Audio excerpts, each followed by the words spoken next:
Hey everyone, welcome back to the channel. I'm Doug, the retirement guy, and today we're breaking down the YieldMax Targeted 12 Big 50 Option Income ETF. This is better known as BIGY, B-I-G-Y. Now, this actually came in from one of our Patreon supporters. They said they've made a small investment into it. They're trying to see if they should make a bigger investment into it. And I said, sure, I'll be more than happy to do a research and do a video for you to see if this fits. We know YieldMax has had a bad rapport. They really haven't pulled through as we'd like to see.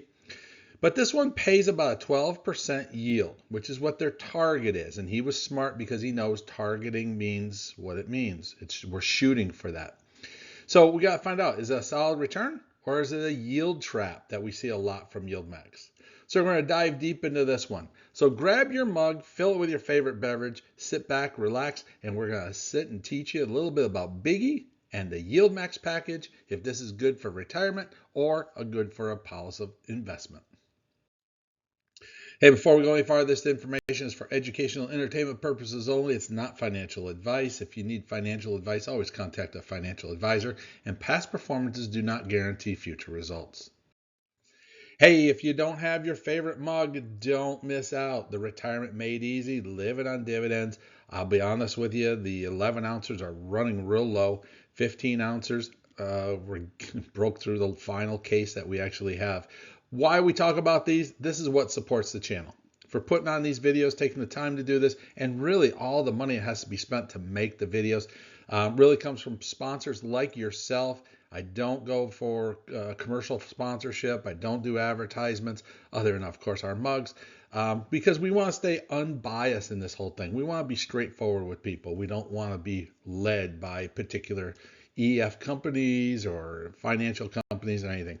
Use that QR code. Use the link down below. You can always get yourself a new mug and move on. And you can see everything else that we offer, the 40-ounce travel mugs, license plates, and so on. And we're always adding new things. So let's start off with the golden rule. You have to look beyond distributions. Yield is only a math number. It tells you how much that's being distributed, but the total return tells you whether the investment is actually making money or losing money. So what the framework that we're going to use here in this review is we want to look at the NAV stability and the principal safety. And that's the biggest question most people have. We want to look at distribution consistency, if there's any growth or not, and then the total return bottom line. How does this work? These are the things that we're going to look at. And then we'll try to throw in the tax side of it and a few other things just to keep things going across the board. So really, what is BIGY? This is YieldMax's fund. They take the largest 50 companies that they put into their package. It's that mostly invest in those large equities. The fund is actively managed, and it really targets a 12% return by investing in those 50 largest U.S. companies while employing a covered call strategy. So we know what covered call strategies normally will do is cover the upside of it. But this fund came out November 20th of 2024, has about $54 million in net assets, which is not bad. It's gotten it above that $50 million mark that I've always said is the safety zone that they'll continue on with it. The NAV as of the filming of this was $51.40. So, just above the $50, I believe the thing entered into the point at $50. So a little bit of increased NAV. So that's a good thing to see already. The objective is primarily income. Second will be a capital appreciation. Now, the first strike I have against this is going to be that expense ratio, 1.09%. I think YieldMax has done a lot of things that always say, hey, we can get 1%. And that is a huge number when you're having something for a long-term investment. So basically, you're talking $109 off of a $10,000 investment that's going to go right to YieldMax's pocket versus investing for yourself. It is an active strategy. As I said earlier, it is an active manager doing this. So if you had $100,000 invested, I said $1,090 is going for maintenance fees and annual fund fees. Now we take a look at the portfolio. As I said, this was built to 50 companies, tech concentration, I hate to say, but that's the largest 50s out there. Apple, Nvidia, Amazon, Alphabet, AMD, Meta, JP Morgan. I'm really shocked I didn't see any Google involved into this one. It's one area that they did not put into. But you got the Walmart for some retail, Microsoft, Broadcom is again AI type applications. While the holds 50 companies, the portfolio maintains a significant bias towards informational technology. Okay, so it's well over 25% of their portfolio is in tech. This is not really a non-diversified status. Classified as non-diversified under an Investment Company Act, the fund can invest in a larger percentage in assets in fewer issuers. Okay, so that's this is what they're trying to do, is it's all wording, but basically trying to tell you this is not a well diversified fund. This is a heavily concentrated tech play. But they do have the ability to make changes anything they want. So they're not going to advertise that we're a tech category. That's why they use that big 50. The big 50 means they can change on a regular basis. I wouldn't be afraid to see SpaceX sometime in the future coming into this fund, basically because of how big it becomes. Now, generating the 12% target. Now, remember, this is not guaranteed. This is a target. Think of a dartboard. And when you throw darts, what are you trying to do? You're trying to hit the bullseye, right? Well, the bullseye for this one is 12%, and that's what they're shooting. They're throwing their darts trying to get a 12% annualized target program. Now, the direct equity ownership, the BYGY holds shares in roughly those 50 largest U.S. companies that provides a base for dividend income and potential market participation. Now, the covered call spreads, the fund sells call options to collect premiums and buys higher stake calls to retain some of its upside. We see a lot of this now in ETFs. They've been starting to do this more and more. So what they're doing is they're taking their covered call, they're collecting their premium that they received, and then they're looking out for a longer, farther out, long call cost. Okay, so let's say, and I'm just going to make up numbers, and I know this thing's a $50 fund, so let's say it's just going to say we're going to sell ours for $55. That's our call option. And if it gets close and they sell it, they collect those premiums. If it goes above that 50, whoever bought it's cashing it in. And what YieldMax is doing, they're now looking at that 55, 57, 58, maybe $60 point. And they're buying that and then reselling it as they go through their package. So they are trying to do things to make sure that they can generate that 12% program. Now, here's the critical trade-off. The monthly cash versus monthly upside. The scenario, if the market rallies, BIGY uses those call spreads rather than a single call to preserve some of the growth. But the total upside remains capped. So the net premium income is reduced because the fund must pay to buy those higher strike long calls. In a strong bull market, BIGY will mathematically trail the S&P 500 as the gains are sold for that immediate income. Now, if the market drops, the option premiums provide a little bit of a cushion, but don't eliminate equity losses if Apple, Nvidia, or Meta fall. It's because of the payoffs are basically 1% of the NAV. A falling NAV leads to lower dollar distribution over time. So the risk that you have is spending pays out during crashes that makes the NAV recover much harder without reinvestment. So let me break this down a little bit for you. What they basically broke this thing into is every month they're going to pay 1% of the NAV. And that's really how a lot of target places do this. And you can read it in their prospectus real easily. They're going to pay out 1% of the NAV. As long as the NAV holds, you're getting a decent 1% across the board. If that NAV drops off, you're still deducting 1% from that, and you're hoping that the premiums from call options are rebuilding this thing up and the NAV being rebuilt. So this is one of those things, if you don't get yourself growing ahead of time, you could have some big risk involved into this. So now we talked the distribution. Well, 12% we talked, which is their target. Now the SEC yield. Now I've asked this a couple different times. I've been asked this is why do you talk about SEC yield? What does that mean? Well, SEC yield is a calculation that they use to find out how much money a fund is collecting from actual dividends to actual interest payments. So it's the traditional net investment income. Okay, and this is after expenses, so always remember that. Even that 1% that I say is wrong, it's still calculated into all this stuff. So at 0.28, that means maybe I'm going to call it 1/4%. A 1/4% is coming from dividends and interest. Everything else of that 12% is coming from those call options. So if they're not able to get the call options, they're not able to sell what they need to do, then they're struggling with these numbers. So that's what has to keep building and selling accordingly. So we take a look at some of the distributions that are out there. July in 2026, it announced that it was going to do a 52-cent, almost 53-cent payout of the distribution.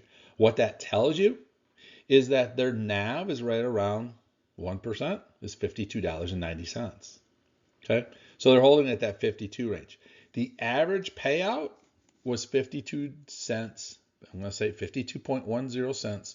So that means your average net NAV was $52.10. The highest pay that they had was $53.97, and the lowest was $48.99 in 2026. So there is some consistency coming out through that. I give you the growth side of it. This is an area I want to make sure you see. This is the chart that we've seen in growth. Now, we've seen that April drop off in 2026 when we got back into the war. And all of a sudden, it recovered well out of that, right back up to its $54 point. And now it's been down about that $51.25. So is there growth into the fund? There is, but very, very little. It's trying to maintain that $51 to $52 price range, which in the big performance, and we'll talk about total returns here shortly, but these are total return snippets that I use, and you can see that 1 year it's 53 or 1353, which means you take 12% off of that, you've had about a 1.5% growth in the particular fund. Now year to date is where I'm really watching this and I'm really concerned with. So that year to date, it's 3.67 total return. So we're looking at this at about 7 months. So 7 times 1 is 7%. That thing should be above 7%. So it's actually dropped off quite a bit. So I'm going to be concerned about this, and that's why I look at these reports real quick. So let's talk about NAV testing and growing or eroding. BIGY's net asset value comparison, when it initially went out at $50 a share, you take basically, as I said again, 19 months, somewhere right in there. The price is now $51.40. So we've had about $1.40 of growth, which is not much at all. So your NAV was 50. Now your NAV today is $51.40. The cumulative distributions were $10. So this is not really a growth appreciating fund. It's holding its own. It's doing well there. It's really an income play across this board. So despite nearly 20% of its initial value, BIGY has maintained that principal baseline and avoids that severe NAV erosion that we're afraid of. So on hand, they've done well so far. In their 19 months of operation, they've actually done okay. But let's take a look at the total return numbers now. Now, the total return numbers, hardcore dialed into this one. Year to date, as I told you, is 2026 year to date 4.64% as we sit here today. Okay. 4.46, and again, I'm going to tell you, that's 7 full months that we need to calculate out at 1%. That means 7% income. Where's the growth? The growth is not there. I would actually put it that we're in negative numbers on our total return when we talk dividends. So if you're supposed to be collecting 7, this number should be well above 7. S&P 500 total return is at 10.21. So S&P is really doing much better than what this fund is. We take a look at the 1 year mark.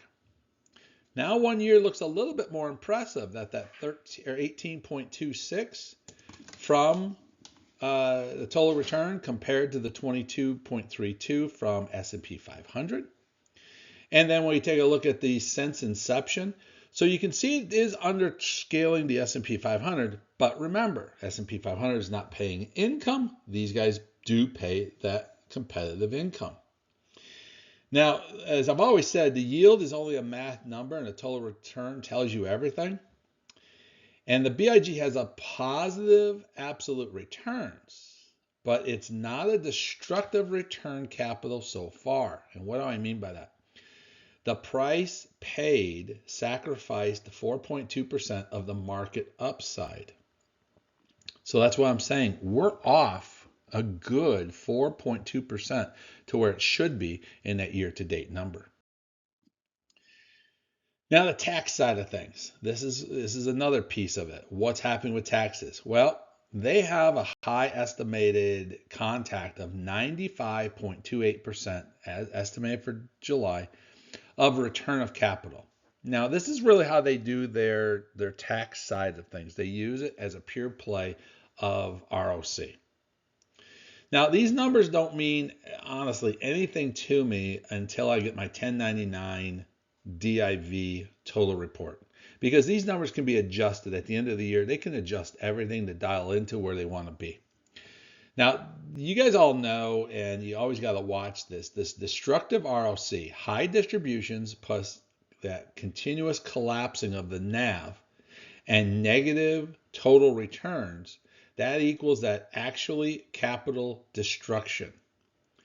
Now, accounting related for ROC, if the distributions, the NAV, the growth, the stability, and the positive total return likely is a tax accounting related issue. But it's like putting that poison pill. It's like putting that little thing in there saying, yo, you're close, but we can come in with NAV erosion anytime we want. And unfortunately, that's what happens when you use the ROC, and that's what causes a lot of NAV. This one's holding its own, but I'm not going to say it's a NAV erosion yet, but it's there that you can always play with. So let's take a test on the yield trap. Is this really, how does it all come about? And I'm going to tell you this point blank. The NAV collapsing? No.